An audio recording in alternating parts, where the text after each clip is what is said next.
Okay बेटा, 2 दिन किसी कारणवश वीडियो बना नहीं पाया मैं।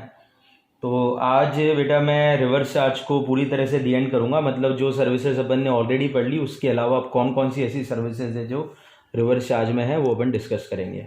अब बेटा जो बाकी जो सर्विसेज वैसे बाकी रिवर्स चार्ज के अंदर वो इतनी इंपॉर्टेंट नहीं है जितनी कि ऑलरेडी अपन डिस्कस कर चुके हैं। तो बची हुई सर्विस में से जो सबसे पहली सर्विस है ये इंपॉर्टेंट मैं बोल सकता हूँ, ये वाली इंपॉर्टेंट है। बाकी जो भी मैं पढ़ाऊँगा उन सब में से तो ये जो मैं सर्विस बोल रहा हूँ इसका नाम है, आप देखें ध्यान से। तो मैंने लिखा क्या, अभी देखें आप, मैंने लिखा है सर्विस प्रोवाइडेड बाय AMPA। तो शॉर्ट फॉर्म है बेटा अगेन ये। अब व्हाट इज AMPA? तो यहाँ पर A का मतलब है आर्टिस्ट, M का मतलब है म्यूजिक कंपोजर, P का मतलब है पब्लिशर और एक और A का मतलब है ऑथर। तो ये जो पॉइंट है वो कहता है कि अगर AMPA कोई भी सर्विस प्रोवाइड करते हैं किसको, अब क्वेश्चन ये आता है कि ये लोग सर्विस कौन सी देंगे। तो सर्विस बेटा ये कौन सी देंगे? Transfer of enjoyment to use copyright.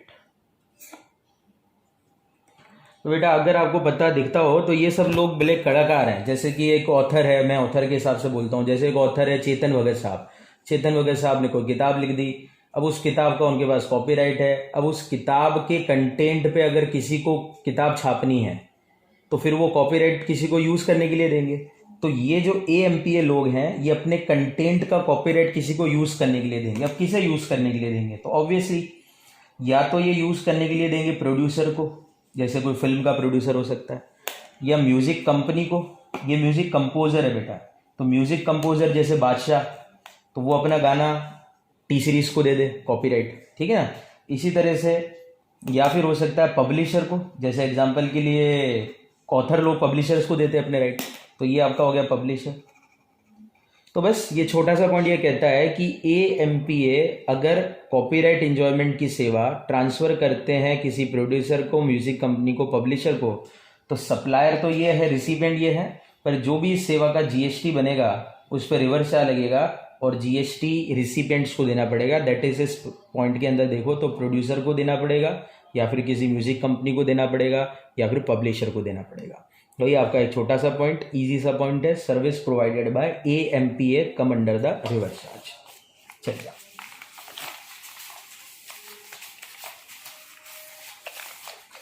Next service की तरफ बढ़ता हूँ बेटा। एक और सर्विस जिसके ऊपर रिवर्स चार्ज लगता है, ये भी बड़ा इजी है, बस इसको आपको याद ही रखना है। अब ये अगला पॉइंट कहता है service provided by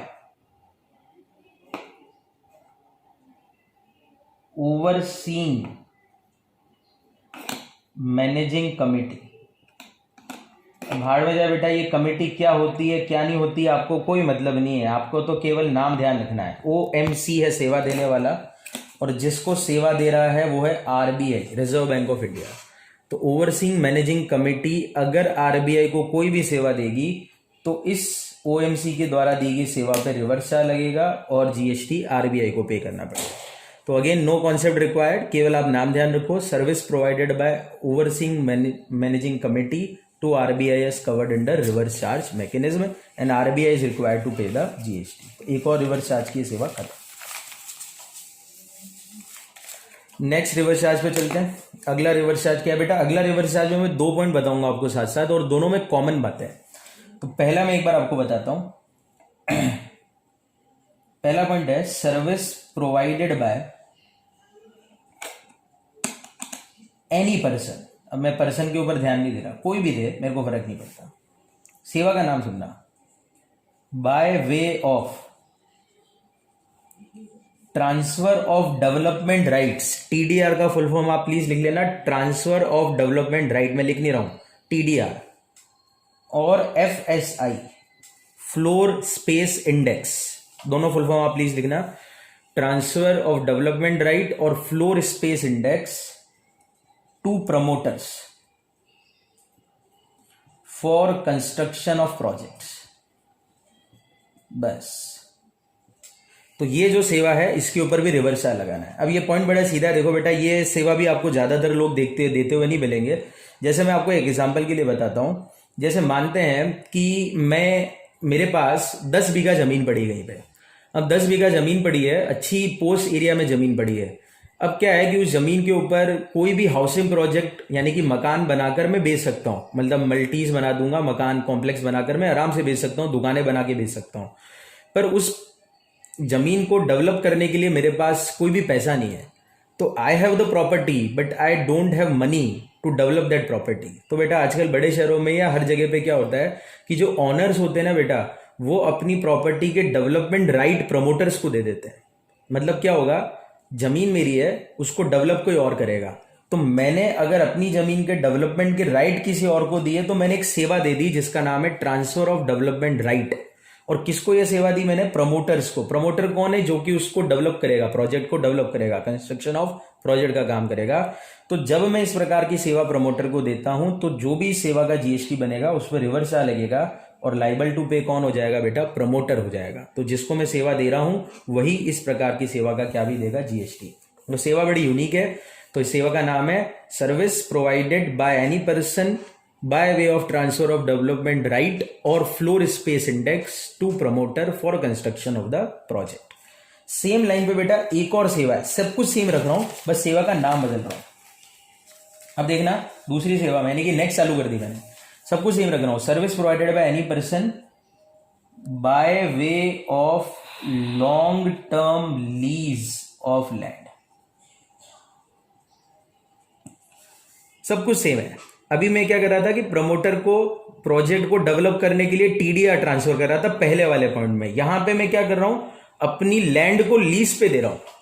transfer of development right का काम नहीं कर रहा हूं, बल्कि मैं अपनी लैंड को लॉन्ग टर्म बेसिस पे लीज पे दे दूंगा प्रमोटर को, ताकि वो उसमें प्रोजेक्ट कंस्ट्रक्ट करे। तो काम वही करना है, पर अब टीडीआर की जगह मेरे को long term lease of land transfer करनी है।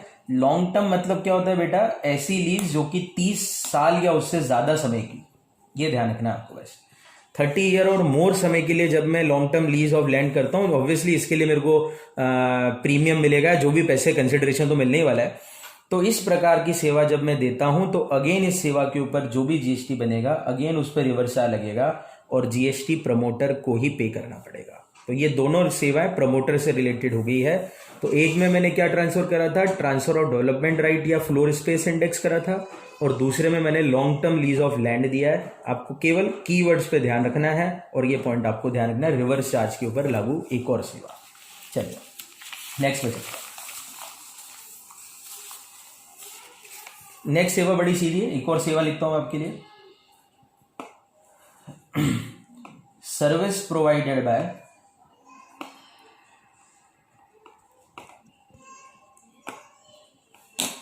बिजनेस फैसिलिटेटर,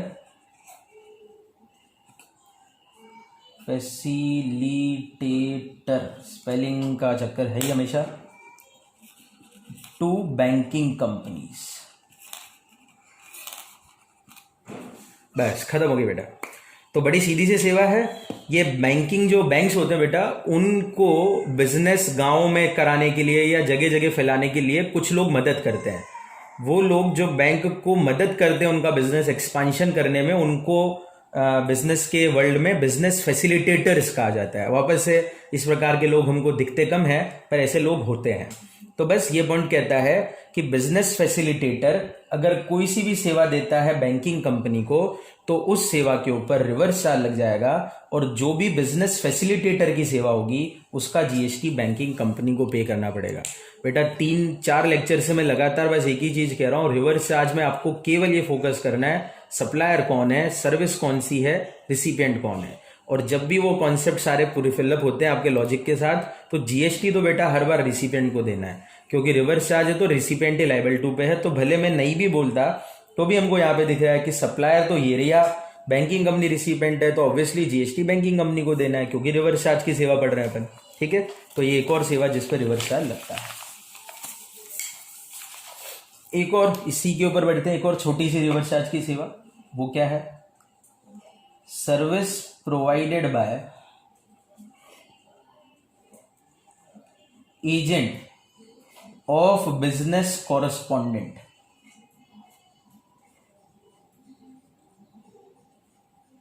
कॉरस्पॉन्डेंट,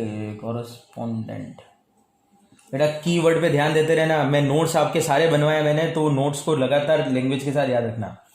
तो service provided by agent of business correspondent to business correspondent,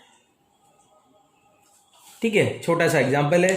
अब जो भी बिजनेस कॉरस्पॉन्डेंट्स होते हैं, बिजनेस कॉरस्पॉन्डेंट बेटा बैंक कुछ भी हो सकते हैं जो दूसरे का बिजनेस बढ़ाने में मदद करें, तो इससे ज्यादा हमको लगाव नहीं है, हमें केवल कीवर्ड पे फोकस करना है। अगर बिजनेस कॉरस्पॉन्डेंट को बिजनेस कॉरस्पॉन्डेंट के एजेंट सेवा देते हैं, point to be noted, business correspondent यहाँ पे रिसीवर है और उसके एजेंट सप्लायर है, तो फिर बेटा एजेंट ने जो सेवा बिजनेस कॉरस्पॉन्डेंट को दी है इसके ऊपर रिवर्स चार्ज लगेगा, और जो भी उस एजेंट की सेवा का जीएसटी बनेगा उसके ऊपर जीएसटी बिजनेस कॉरस्पॉन्डेंट को ही पे करना पड़ेगा, बिजनेस कॉरस्पॉन्डेंट को ही पे करना पड़ेगा। तो एक और रिवर्स चार्ज की सेवा खत्म हो जाती है।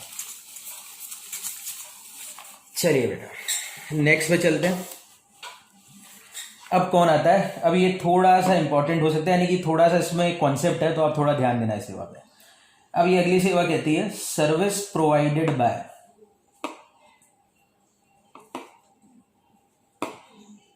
Individual direct selling agent. वापस से वर्ड पे ध्यान देना आप, सेवा देने वाले का नाम है इंडिविजुअल डायरेक्ट सेलिंग एजेंट, और सेवा किसको देनी है, टू बैंक्स, फाइनेंशियल इंस्टीट्यूशंस या एनबीएफसीज। एनबीएफसी मतलब नॉन बैंकिंग फाइनेंस कंपनीज।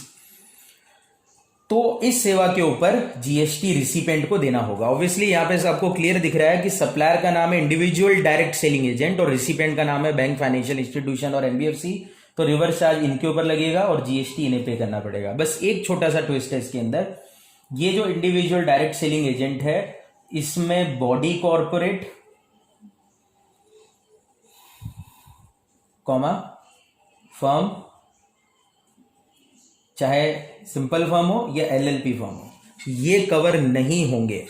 मतलब ये होगा कि अगर इंडिविजुअल डायरेक्ट सेलिंग एजेंट इस नेचर में काम करता है, यानी कि individual direct selling agent firm खोल के काम करता है, एलएलपी खोल के काम करता है और फिर सेवा देता है, तो रिवर्स चार्ज नहीं लगेगा। दैट मीन्स फॉरवर्ड चार्ज लग सकता है। मैं आपको एक एग्जांपल इसमें जल्दी से बता देता हूं, जैसे कि केस 2 बना लेता हूं मैं, 1, 2।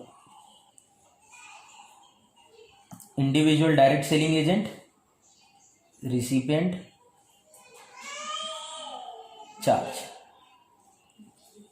ठीक है। जैसे फर्स्ट केस मानते हैं इंडिविजुअल डायरेक्ट सेलिंग एजेंट कोई एच यानी कि मानते हैं प्रोपराइटरशिप है और बैंक रिसीवर है, इस वाले केस में रिवर्स चार्ज लगेगा।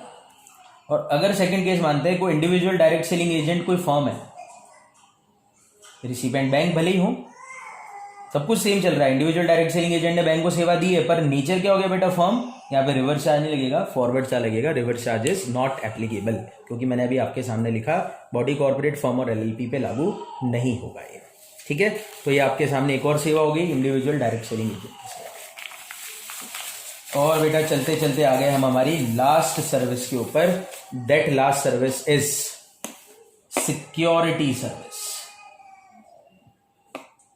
क्या होती है सर सिक्योरिटी सर्विस? आपको पता हो तो जगह जगह पे सिक्योरिटी वाले आते हैं ना, पर्सन जो कि भेजती है कंपनी, सिक्योरिटी कंपनी, फिर वो पर्सन सप्लाई करती है, तो वो पर्सन जो होते हैं वो आपके देख रेख करते हैं। देखा होगा यार आपने, शादी में घर के बाहर सिक्योरिटी वाले बन रखते हैं। तो सिक्योरिटी सर्विसेज जो सेवा देगी, किसको सेवा देगी? सिक्योरिटी सर्विस कौन देने वाला, कौन हो बेटा? कोई भी हो, मेरे को उससे फर्क नहीं पड़ता, बस एक नहीं चाहिए मेरे को, अदर देन बॉडी कॉर्पोरेट। तो सिक्योरिटी सर्विस कोई भी पर्सन देता हो, सब पे ये कॉन्सेप्ट लगाना है, पर बॉडी कॉर्पोरेट अगर देने वाला हो तो ये कॉन्सेप्ट नहीं लगाना है। तो सिक्योरिटी सर्विस अगर प्रोवाइड की जाती है किसी रजिस्टर्ड पर्सन को, तो फिर रिवर्स चार्ज लगने वाला है। और रिवर्स चार्ज लगेगा तो जो भी सिक्योरिटी सर्विस का जीएसटी होगा वो रजिस्टर्ड पर्सन को पे करना पड़ेगा। ऑब्वियसली बेटा रजिस्टर्ड पर्सन वर्ड पहले भी आया था, रजिस्टर्ड पर्सन मतलब जो जीएसटी में रजिस्टर्ड है। तो जैसे मानते हैं कि L2C का कोई एनुअल फंक्शन है, अब L2C के एनुअल फंक्शन में सिक्योरिटी की जरूरत पड़ी, तो L2C लाठी सर ने किसी सिक्योरिटी कंपनी से 10 सिक्योरिटी पर्सन को बुलवा लिया, तो वो सिक्योरिटी कंपनी ने जो सिक्योरिटी पर्सनल सप्लाई की है उसके ऊपर वो भी चार्जेस लेगी। तो सेवा का बेटा जो भी जीएसटी बनेगा वो L2C को पे करना पड़ेगा। Logic is what, security service किसको दी गई है, L2C को, that is registered person under GST को रिवर्स चार्ज लगेगा, बशर्ते वो सप्लाई करने वाला बॉडी कॉर्पोरेट ना हो। मतलब अगर वो सिक्योरिटी कंपनी कोई बॉडी कॉर्पोरेट है तो फिर इस सिक्योरिटी सर्विस की सप्लाई पे रिवर्स चार्ज नहीं, फॉरवर्ड चार्ज लगने वाला है। बेटा इसके अंदर वो ट्विस्ट वापस से आएगा जो कि मैंने आपको जीटीए सर्विस में बताया था। अगर आपको याद हो तो जीटीए सर्विस में भी क्या बोला था मैंने कि गुड्स ट्रांसपोर्ट एजेंसी की सर्विस के रिसिपिएंट अगर स्पेसिफाइड पर्सन हो तो रिवर्स चार्ज लगता है, और वहां पे स्पेसिफाइड पर्सन में नाम आता था गवर्नमेंट, सॉरी हाँ रजिस्टर्ड पर्सन का। फिर मैंने रजिस्टर्ड पर्सन के अंदर एक एक्सेप्शन बनाया था गवर्नमेंट को। तो वही लॉजिक मैं यहां पे भी लगा रहा हूं। मतलब अब मैं क्या कर रहा हूं, वापस से सुनना, सेम लॉजिक अपना रहा हूं, कुछ चेंज नहीं कर रहा हूं। क्या कहना चाह रहा हूं सुनो। ये कहते हैं कि अगर बाय चांस सिक्योरिटी सर्विस किसको दी जाती है, किसको दी जाती है, वही बात लिख देता हूं, central government, state government, union territory, local authority, ठीक है। अगर इनको सिक्योरिटी सर्विस दी जाती है और ये रजिस्टर्ड पर्सन है तो फिर तो रिवर्स चार्ज लग जाएगा। अभी तो हमने पढ़ा सिक्योरिटी सर्विस रजिस्टर्ड पर्सन को देंगे तो रिवर्स चार्ज लगता है। पर लॉजिक क्या बोला इन्होंने कि अगर गवर्नमेंट रजिस्टर्ड पर्सन है इसीलिए ताकि वो सेक्शन 51 के टीडीएस कंप्लायंस कर सके, इस कारण से रजिस्टर्ड है, ना कि टैक्सेबल सप्लाई करने के लिए। ये पहले भी मैंने बोला था।